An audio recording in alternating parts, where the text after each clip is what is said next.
So hey guys, welcome back to another video of soul land season 2 and I hope कि तुम लोग बहुत ही ज्यादा अच्छे और मजे में होगे। वीडियो में आगे बढ़ने से पहले कहना चाहूंगी कि अगर इससे पहले के एपिसोड अभी तक चेकआउट नहीं किया है तो पहले जाओ और जाके उसे देख लो, वरना यहाँ तुम्हें कुछ समझ नहीं आने वाला। और अगर तुमने देख लिया है तो बिना किसी देर के आज के इस वीडियो को फटाफट से शुरू करते हैं। बट उससे पहले प्रीवियस एपिसोड को थोड़ा सा जान लेते हैं। सो होमीज, जैसा कि हमने लास्ट एपिसोड में देखा था जहाँ पे यू हाओ, मिस टांगू टोंग समेत सारे के सारे जो एल्डर्स थे ये सभी लोग शू तियानरान को यहाँ असैसिनेट करने के लिए पहुंच जाते हैं, जहाँ सीनियर डीबूजी सभी को यहाँ से आगे भेजकर खुद को सैक्रिफाइस करने के लिए यहाँ पे अपनी जो कोर एनर्जी है से बर्न करते हुए अपनी पावर को बूस्ट कर लेते हैं और यहाँ एल्डर लॉन्ग समेत सभी का सामना करने लगते हैं। साथ ही यहाँ पे हमें डेथ गॉड का असली प्लान भी पता चलता है कि वो यहाँ पर शू तियानरान या फिर किसी और को बचाने के लिए नहीं आई थी, बल्कि उसे तो यहाँ पे फार्मिंग करनी थी, वो भी इनोसेंट सोल्स की। और वो तो यही चाहती थी कि बस उसे यहाँ पर ज्यादा से ज्यादा इनोसेंट सोल मिल जाए कैप्चर करने के लिए। और अब आगे हमारे इस एपिसोड के स्टार्टिंग में हम यहाँ पे सीनियर डीबूजी को देखते हैं जो कि बिल्कुल अपने ब्रजर्क मोड में जा चुके थे और यहाँ पे वो अपने हेल्थ सिंगल ड्रैगन क्राउन नाम के अटैक का यूज करते हैं। तो चलते यहाँ पर एक बहुत ही खतरनाक सा एक टोर्नेडो आ चुका था जो कि दूर से यहाँ पे डेथ गॉड भी देखे जा रही थी। अब यहाँ ये सारा नजारा देख कर ना शू तियानरान के बारे में ये लोग बात कर रहे थे कि मुझे पूरा यकीन है कि वो अपनी पोजीशन के चलते अपने सिविलियंस और जो सोल्जर्स है इनकी जान को सबसे पहली प्रायोरिटी देगा और वो इन लोगों को सबसे पहले रेस्क्यू करेगा। और सीनियर जो डीबूजी है वो भी अपने मन में यही कह रहे थे कि मुझे पूरा यकीन है इसे अपने स्टेटस से काफी ज्यादा प्यार होगा और आज यही इसका काल बनेगा, ये लोगों को बचाने जाएगा लेकिन खुद मारा जाएगा। लेकिन मुझे पूरा यकीन है कि जब चारों तरफ अफरा तफरी होगी और यहाँ पे सन एंड मून एम्पायर को होली स्पिरिट कल्ट की सबसे ज्यादा जरूरत पड़ेगी तो तब ये लोग इनका साथ छोड़ देंगे और ऐसे ही खामोश बैठे रहेंगे। इसके बाद वेल्डर लॉन्ग को भी चिढ़ाते हुए कहने लगता है कि देखा, मैंने कहा था ना वो लोग तुम्हें तक बचाने नहीं आने वाले। ये कहते साथ ही वो यहाँ पर अपना एक तगड़ा वाला पंच अटैक सीधा एल्डर लॉन्ग की तरफ बढ़ा देता है और कहने लगता है कि अब तुम मरेगा मेरे हाथों से। लेकिन तभी यहाँ पे एल्डर लॉन्ग की सटक जाती है। वो कहने लगता है कि मैंने तुम्हें बहुत मौके दिए और लगता है कि अब जबकि तुमने ठान ही लिया है कि तुम्हें मरना है तो मैं क्या ही करूँ। ये कहते हुए वो अपने हाथ को हवा में उठाता है और फिर अपने ब्लैक ड्रैगन को सीधा उसकी तरफ बढ़ा देता है और यहाँ जैसे इसका ड्रैगन उनके फिस्ट से टकराता है तो एक ह्यूज सा इम्पैक्ट रिलीज होता है, जिससे कि यहाँ पे सीनियर डीबूजी को भी काफी ज्यादा पेन होता है। लेकिन वो तो यहाँ पे प्लान करके आए ही थे कि चाहे जो हो जाए खुद को सैक्रिफाइस करना पड़े करूंगा, लेकिन मिशन फेल नहीं होना चाहिए। ये कहते हुए वो उस अटैक को अपने ऊपर लेने लगता है और कहने लगता है कि तुम्हें मेरी जिंदगी के साथ जो मर्जी करना है करो, लेकिन मैं तुम्हें यहाँ से जिंदा जाने नहीं देने वाला। और तुम्हें पता है मेरी जिंदगी का सबसे बड़ा रिग्रेट ही यही है कि मैं मुंह इनको नहीं हरा पाया, लेकिन उसने अकेले अपने दम पर पूरे के पूरे श्रेक एकेडमी को प्रोटेक्ट किया। उसने बीस्ट टाइप तक को रिपेल करके रख दिया। अपनी जान को सबसे पहले दुश्मनों के आगे रखना ताकि अपनों को बचा सके और सभी को एक साथ लेके चलना और ह्यूमैनिटी को प्रोटेक्ट करना, ये सब कुछ मेरी पहुंच से बहुत ज्यादा है। इस दौरान हम देखते हैं कि उन्होंने अपने कोर की एनर्जी को बहुत ज्यादा बर्न कर लिया था। लिटरली उसके मुंह से खून भी निकल रहा था और अगले ही पल वो यहाँ पे अपने पंच की जो पावर थी इसे और ज्यादा बढ़ाने लगते हैं, जिसके चलते इन्हें काफी ज्यादा पेन होता है। लेकिन अपने दांतों को पीसते हुए पूरी की पूरी ताकत और पेन के साथ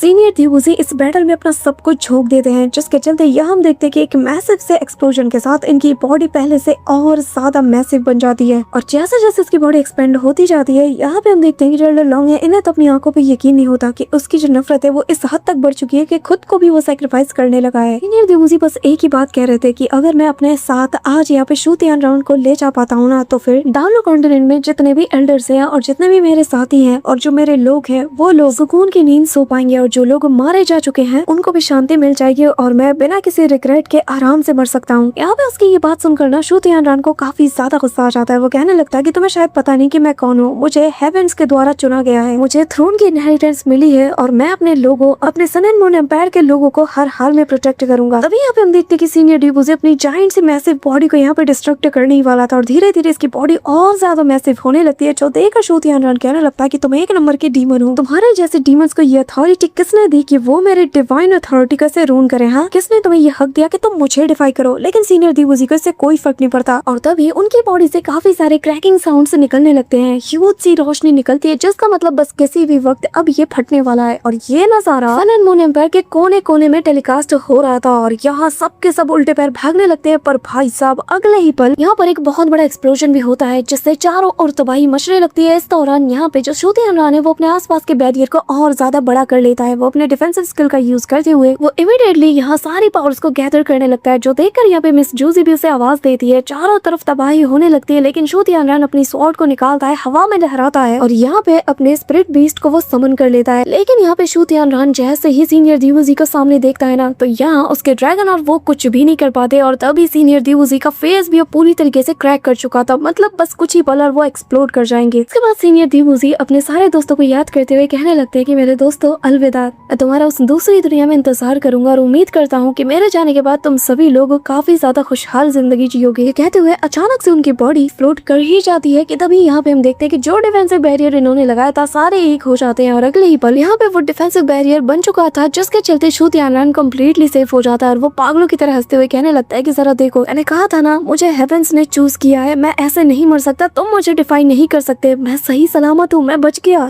अगले ही पल इसके होश उड़ चुके थे जब यहाँ पे वो जो डिस्ट्रक्शन फोर्स था ना वो इसके बैरियर तक को पूरी तरीके से तबाह कर देता है। आसपास की चीजें भी डिस्ट्रॉय हो जाती हैं, ताकि शू तियानरान की हालत भी खराब हो जाती है। इस इम्पैक्ट के चलते वो सामने वाली एक छोटे से पिलर से जा टकराता है, जिससे इसको बहुत बुरी इंजरीज होती है। पूरा का पूरा ये जो कैपिटल वाला एरिया था पूरी तरीके से डिस्ट्रॉय हो जाता है, आसपास की कोई भी चीज बचती नहीं। और यहाँ सीनियर डीबूजी की वो जो मैसिव सी बॉडी है उसके एक्सप्लोजन का इम्पैक्ट लगातार चारों ओर फैलता रहता है। अब अगले ही पल हमें थोड़ी देर बाद का सीन दिखाया जाता है जहाँ पे सब कुछ शांत हो जाता है, क्योंकि इतने बड़े एक्सप्लोजन के बाद बस यहाँ पर हवा में राख ही उड़ रही थी। यहाँ पे तभी सीनियर डीबूजी के कपड़े की कुछ जले हुए हिस्से जो थे ना वो हवा में उड़ते हुए एल्डर लॉन्ग के हाथों में आ जाते हैं, जिन्हें कि वो बहुत ही गौर से देखे जा रहा था। और फिलहाल के लिए वो कुछ भी नहीं कहते और चुपचाप यहाँ अपने रैंक के साथ चले जाते हैं। अब तभी यहाँ पर हमें आसपास के एरिया का सीन दिखाया जाता है, जहाँ जहाँ हैवी कैजुअलिटीज हुई थी हमें वहाँ का सीन दिखाया जाता है, जहाँ पर जो सिविलियंस थे ना इन्हें चोट कुछ खास लगी नहीं थी, लिटरली ये लोग बच गए थे। और यहाँ आसपास की जो भी जगह थी ना वो कम्प्लीटली डिस्ट्रॉय हो चुकी थी। एक लेडी जैसी अपने पीछे मुड़ती है ना तो उसे देखने में मिलता है कि जिस जगह पर एक वक्त पे ये पूरा का पूरा अल्टर बिलोंग करता था वहाँ पर अब कुछ भी नहीं बचा, एक बहुत बड़ा गड्ढा बन चुका है। अभी हमें ऊपर से भी इस जगह को दिखाया जाता है और लिटरली इम्पैक्ट बहुत ही तगड़ा वाला था। अब यहाँ हम देखते हैं कि हवा में काफी सारे लोग जो कि उछल चुके थे इन्हें धीरे धीरे करके जमीन पर लैंड कराया जाता है और सभी लोग हैरान थे कि ऐसी सिचुएशन में आखिर हम सब कैसे बच सकते हैं, आखिर हम अभी तक जिंदा कैसे हैं। अब जहाँ जहाँ ये लाइव टेलीकास्ट हो रहा था वहाँ पर भी लोग ये नजारा देख के दंग रह जाते कि आखिर इन लोगों की मदद किसने की। यहाँ पे हम देखते हैं कि माहंग को कवर करने के लिए मिस ज्यूसी आगे आ जाती है और वो सभी को इतना ही बताती है कि तुम्हारे मैजेस्टी यानी कि एम्परर ने खुद को ऑलमोस्ट सैक्रिफाइस कर दिया तुम सभी को बचाने के लिए, और जिसके चलते हेवन ने खुद हमारी मदद की। जो बुरा चाहते थे वो पूरी तरीके से खत्म हो चुका है, हिज मैजेस्टी ने उस इविल को पूरी तरीके से मिटा दिया, लेकिन इस वक्त वो भी बहुत ज्यादा जख्मी है। इसीलिए आज मैं यहाँ पर सभी के सामने डिक्लेयर करती हूँ कि मैं एम्परर के द्वारा चुनी गई नई एम्प्रेस हूँ, जो कि गॉडेस ऑफ वॉर है। और जब तक मैं और हिज मैजेस्टी जिंदा है ना तब तक हम लोग तुम्हारे ऊपर कोई भी आँच आने नहीं देंगे। हमारे सन एंड मून एम्पायर और यहाँ के लोगों को हम अपनी आखिरी सांस तक प्रोटेक्ट करेंगे। अब यहाँ मिस ज्यूसी के इनक्रेडिबल सी स्पीच को सुनकर ना सभी लोग काफी ज्यादा मोटिवेट हो जाते हैं और सभी लोग उसके नारे लगाने लगते हैं और चारों ओर अब इसका जलवा छा चुका था। इस दौरान मिस ज्यूसी शू तियानरान को देखती है जो कि इंजर्ड हालत में था, लेकिन जो गॉड ऑफ डेथ थी ना वो काफी ज्यादा नाखुश थी क्योंकि उसे तो काफी सारे सोल्स चाहिए थी और वो गुस्से से यहाँ से चली जाती है, जो कि घात लगा के पहले बैठी हुई थी। और सभी एक एक करके सब के सब उसके पीछे जाने लगते हैं। अब यहाँ दूर से ही हमें यहाँ यू हाओ और मिस टांग को दिखाया जाता है, जहाँ वे दोनों सीनियर डीबूजी को रिस्पेक्ट में उन्हें यहाँ पे ट्रिब्यूट देते हैं। यू हाओ को काफी ज्यादा गुस्सा तो आता है, लेकिन वो रिस्पेक्ट देते उनसे कहने लगता है कि चिंता मत कीजिए, जो काम आपने छोड़ दिया है ना, जो सपना आपने देखा था, मैं इस पे काम जरूर करूंगा। यहाँ पे वो थोड़ा सा इमोशनल भी हो जाता है, लेकिन तभी मिस टांग कहने लगती है कि हमें यहाँ से अब निकलना होगा क्योंकि हमारा काम अभी भी बचा हुआ है। यहाँ पे हम देखते हैं कि ये दोनों तो निकल जाते हैं, लेकिन बॉडी सेक्ट के जो बाकी के मेंबर्स थे ना वो लोग यहाँ पे काफी ज्यादा इमोशनल हो जाते हैं, सर पटक पटक के इन्हें ट्रिब्यूट देते हुए खुद के ऊपर भी काफी ज्यादा रिग्रेट कर रहे थे कि आखिर हम लोग इतने ज्यादा स्ट्रॉन्ग क्यों नहीं किया, हम उनकी मदद नहीं कर पाए, उन्हें सब कुछ हमेशा अपने कंधे पे ही क्यों उठाना पड़ता है। यहाँ पे लिटरली इन सभी को, यहाँ पे इसके पुराने साथी सभी लोग बहुत ही ज्यादा इमोशनल हो जाते हैं, यहाँ तक कि दूसरे एम्पायर के लोग भी आज इनके जाने पर बहुत ज्यादा गमगीन थे। ऐसा लग रहा था कि इन्होंने किसी साथी को नहीं बल्कि एक ऐसे इंसान को खोया जिसकी कमी आने वाली जनरेशन में शायद ही कोई पूरा कर पाए। अब इसी दौरान सीन शिफ्ट होता है और तभी हम मिस टांग और यू हाओ को देखते हैं जो कि यहाँ से दूर निकल चुके थे और तभी दोनों एक जगह पे जाके लैंड करते हैं जहाँ इनकी आंखें अभी भी नम थी। बेसिकली यहाँ पर ये लोग बाकी के मेंबर्स के पास पहुंच जाते हैं क्योंकि आफ्टर ऑल इन्हें भी यहाँ से इन्हें सही सलामत बाहर चले जाना था। अब यहाँ तभी सभी लोग खड़े हो जाते हैं उन्हें देखते साथ ही, क्योंकि अब इन्हें निकलना होगा। अब तभी यहाँ पे हम देखते हैं कि जो बाकी के लोग थे ना वो एक एक करके यहाँ पे आ जाते हैं क्योंकि इन्हें भी यकीन नहीं हो रहा था कि वो इस हद तक जा सकते हैं। यहाँ पे तभी हम देखते हैं कि जो सीनियर है वो कहने लगते हैं कि जल्दी करो, हमें यहाँ से जल्द निकलना होगा क्योंकि ये जो पूरा का पूरा मिंगदू माउंटेन वाला जो बाकी का एरिया है ना वो मार्शल लॉ के अंडर आ चुका है। यू हाओ आगे बढ़ो, मैं चाहता हूँ कि तुम हम सभी को लीड करो। अब ये सुनना ही था कि यू हाओ भी अपने काम में लग जाता है। वो इमीडिएटली हमें जवाब देते हुए अपने फोरहेड को टच करता है और तभी यहाँ पर उसका जो टेलीपोर्टेशन फॉर्मेशन है वो भी एक्टिवेट हो जाता है। साथ ही वो यहाँ अपनी पावर्स का यूज करते हुए पलक झपकते ही इन सभी को स्पेशल डिटेक्शन के जरिए से यहाँ से दूर ले जाता है, जिसके बाद ये लोग जैसे ही ठीक ठाक सेफ रेंज में पहुंचते हैं तो अपने अपने बीस्ट के ऊपर सवार होकर ये लोग आगे की ओर बढ़ रहे थे। अब यहाँ सबका अलग अलग पैथ था और सभी लोगों से फॉलो करते हुए बढ़ रहे थे। हालांकि ये लोग मन में एक ही सवाल कर रहे थे कि हम लोग आए तो साथ में थे, लेकिन ऐसे अकेले जा रहे हैं। हमारा एक साथी आज यहाँ पे हमेशा हमेशा के लिए हमसे दूर हो चुका है। तभी यूहाओ अभी भी खुद को काफी सारे सवालों में पाता है। उसे समझ नहीं आ रहा था कि आखिर इन एंडर्स का मिशन था तो था क्या, क्योंकि मेरी नजर से देखा जाए तो ये मिशन सक्सेसफुल नहीं रहा। अब तभी यूहाओ जो कि मिस टांगुटोंग का हाथ पकड़ के फ्लाई कर रहा था, अचानक से उसे कुछ और हार्ट बीट्स फील होती है, जो देखते साथ ही वो इमीडिएटली अपनी स्पिरिचुअल डिटेक्शन को एक्टिवेट करते हुए कहने लगता है कि ऐसा कैसे हो सकता है, यहाँ पर मुझे 17 हार्ट बीट्स कैसे फील हो रही है। तभी यहाँ पे मिस टांगुटोंग को भी जब ये बात पता चलती है तो वो कहने लगता है कि हाँ ऐसा कैसे हो सकता है, हम लोग तो 16 लोग हैं ना, एक एक्स्ट्रा हार्ट बीट कैसे। तभी यहाँ पे सबकी नजर जाती है सीनियर एल्डर पे, जहाँ हम देखते हैं कि उनके पास एक बच्चा मौजूद था और ये बच्चा किसका है ये तुमने अंदाजा लगा ही लिया होगा। अभी यहाँ से सीन शिफ्ट होकर सन एंड मून एम्पायर का हमें सीन दिखाया जाता है, जहाँ रॉयल पैलेस के अंदर एक लेडी चिल्लाते हुए कहने लगती है नहीं ऐसा नहीं हो सकता। और तभी मिस जूजी की आवाज आती है जो कि कहने लगती है कि मेरा बच्चा, आखिर मेरा बच्चा कहाँ गया। और तभी हमें पालने के अंदर एक डमी का सीन दिखाया जाता है जो कि एक बच्चे का था। जैसा देखते साथ ही मिस जूजी यहाँ पे अनकॉन्शियस होकर गिरने लगती है, क्योंकि उसे यकीन नहीं हो रहा था कि उसके साथ स्कैम हो गया। मिस जूजी इतने ज्यादा सदमे में थी कि लिटरली इसका क्राउन उसके सिर से गिर जाता है। और तभी सीन शिफ्ट होता है, हमें यूहाओ और मिस टांगुटोंग को दिखाया जाता है, जहाँ पर जब वो भी इस न्यूज को सुनते हैं ना, उनके भी पैरों तले जमीन खिसक जाती है और दोनों ही यहाँ पे चौंकते हुए कहने लगते हैं कि क्या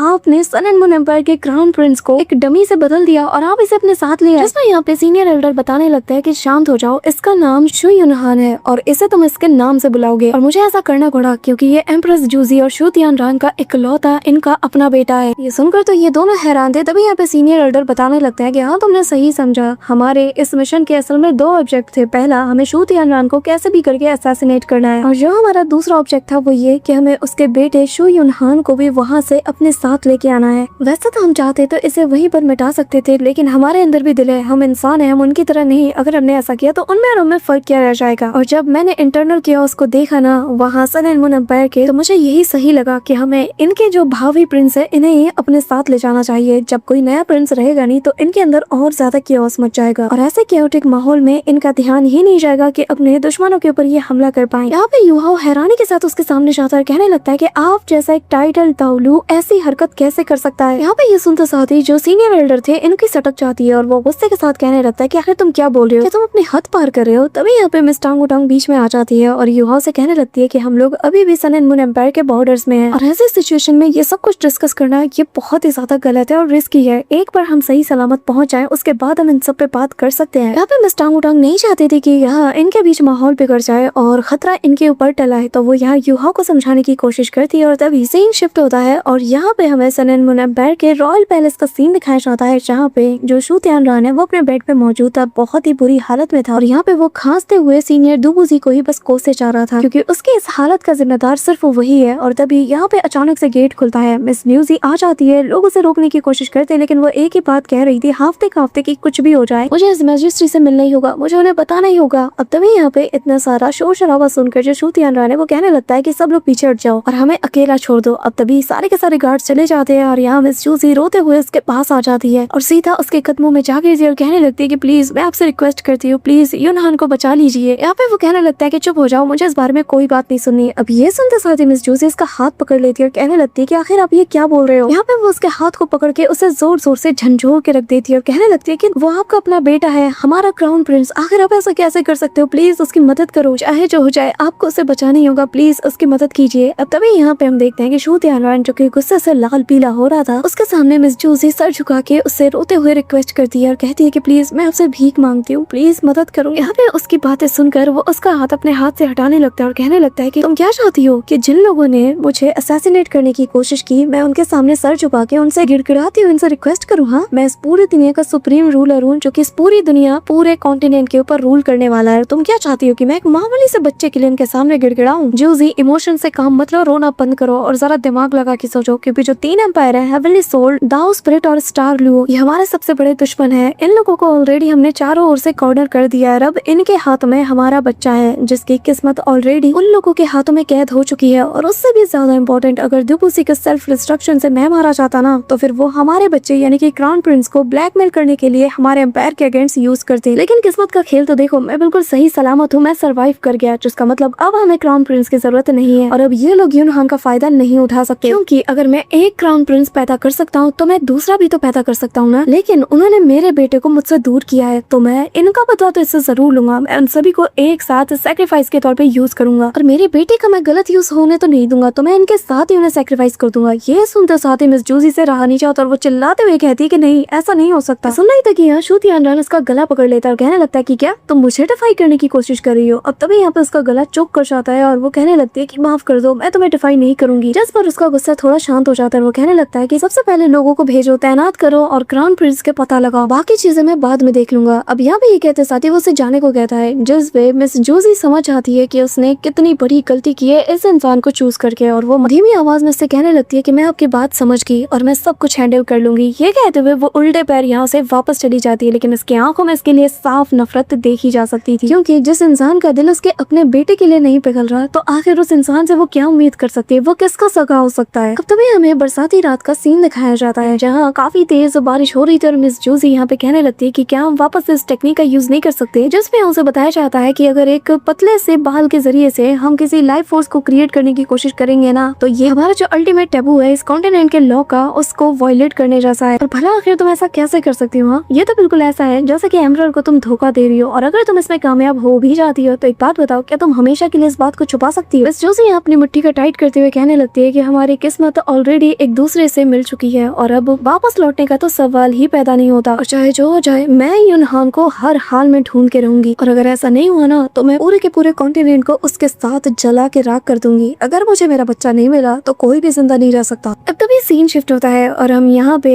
जो व्हाइट टाइगर ड्यूक और बाकी सारे लोगों को देखते हैं, जहाँ पे प्रिंसेस वीना समेत जो बाकी के लोग थे सभी लोग यहाँ पे सीनियर दीबूजी के मौत पर काफी ज्यादा दुखी थे। सभी लोग कुछ देर के लिए मौन धारण कर लेते हैं और यहाँ सभी उन्हें याद करते हुए उनके लिए प्रे भी करते हैं। यहाँ पे व्हाइट टाइगर ड्यूक उनकी शान में कुछ बातें भी कहते हैं कि अगर आज उन्होंने खुद को सैक्रिफाइस ना किया होता तो शायद कोई भी जिंदा वापस लौट नहीं पाता। उन्होंने सन एंड मून एम्पायर के जो सुप्रीम एल्डर है उनके सुप्रीम एम्परर को रोका है, पूरे के पूरे सन एंड मून एम्पायर को इतना बड़ा जख्म दिया है कि जिससे उबरने में इन्हें काफी वक्त लगेगा, और हम में से कोई भी डाउलू कॉन्टिनेंट का कोई भी शख्स उनके इस एहसान को कभी नहीं भूल पाएगा। उनका ये सैक्रिफाइस हमेशा हमारी आने वाली जनरेशन तक याद रखा जाएगा। यहाँ हम देखते हैं कि बॉडी सेक्टर के काफी सारे लोग यहाँ बहुत बुरी तरीके से रो रहे थे, क्योंकि उन्होंने इतने बड़े सीनियर को खोया है कि जिसका अंदाजा कोई लगा ही नहीं सकता। अब यहाँ पे हम यूनहान को देखते हैं जो कि रोने लगता है, और तभी यहाँ पे व्हाइट टाइगर ड्यूक कहते हैं कि अब हम सभी लोग आगे क्या करना है इसके बारे में अंदर जाके डिस्कस करेंगे। अब यूहा और टांग वुटांग ऑलरेडी जानते हैं कि उन्हें क्या करना था। वो लोग अंदर जाते साथ ही यहाँ पे जितने एल्डर्स थे उन सभी से कहने लगते हैं कि शू तियानरान अभी जिंदा है, वो मरा नहीं है, तो अब ये बच्चा हमारे किसी काम का नहीं, ये कोई वैल्यू होल्ड नहीं करता, और अब मेरे ख्याल से हमें जल्द से जल्द इसे सन एंड मून एम्पायर की तरफ वापस भेज देना चाहिए, क्योंकि इस बच्चे को हम अपने पास रख के क्या करेंगे। भले ही हम लोगों से बहुत ज्यादा नफरत करते हैं, हमारे बीच नफरत तो बहुत ज्यादा डीप हो चुका है, लेकिन इसका इस छोटे से मासूम से बच्चे से कोई लेना देना नहीं। यहाँ पे हम देखते हैं कि सभी लोगों की इस वक्त तो बोलती बंद हो चुकी थी, लेकिन जो सीनियर एल्डर है वो कहने लगता है कि तुम इस बच्चे को मासूम कह रहे हो, ये कहीं से मासूम नहीं है, ये शू तियानरान का खून है, उसका क्राउन प्रिंस है, और हमें इसे बार्गेनिंग चिप की तरह यूज करना है, और इसी के जरिए से हमें दूबूजी और बाकी जितने भी लोगों ने अब तक खुद को सैक्रिफाइस किया है ना, अपने खून का बलिदान देकर अपने लोगों को बचाया है, उन सब का बदला हमें लेना है। शू तियानरान के चलते जितने लोगों की जान गई है उन सब का हिसाब हमें इससे लेना ही होगा। अब यहाँ पे हम देखते हैं कि दीबूजी का सुनकर बॉडी सेक्टर के लोग काफी ज्यादा गुस्से में आ जाते हैं, लेकिन तभी यूहाओ आगे आता है और कहने लगता है कि लॉर्ड तियानयांग भूलिए मत कि आप पहले एक इंसान हो, आखिर आप अगर उनके जैसे ही हरकत करोगे तो आप में और उनमें क्या फर्क रह जाएगा। ये सुनकर हम देखते हैं कि जो सीनियर एल्डर ने काफी ज्यादा गुस्सा आता है और तियानयांग आगे आते हुए कहने लगता है कि आखिर तुम्हारी हिम्मत कैसी हुई, आखिर तुमने क्या बोला। जिस पे यूहाओ भी पीछे नहीं हटता, वो कहने लगता है कि सीनियर दूबूजी वो खुद को सेल्फ डिस्ट्रक्ट करके हमारे लिए एक डाइवर्जन को क्रिएट करने के लिए राजी हुए, लेकिन इसलिए नहीं कि आप लोग एक मासूम बच्चे को उसके माँ से अलग कर दो, और अगर उनके पास ये ऑप्शन होता ना तो वो खुद को फिर भी सेल्फ डिस्ट्रक्ट करने का ऑप्शन ही लेते, लेकिन कभी भी आप लोगों के इस काम में आप लोगों का साथ नहीं देते। क्यों, मैंने सही कहा ना, तभी तो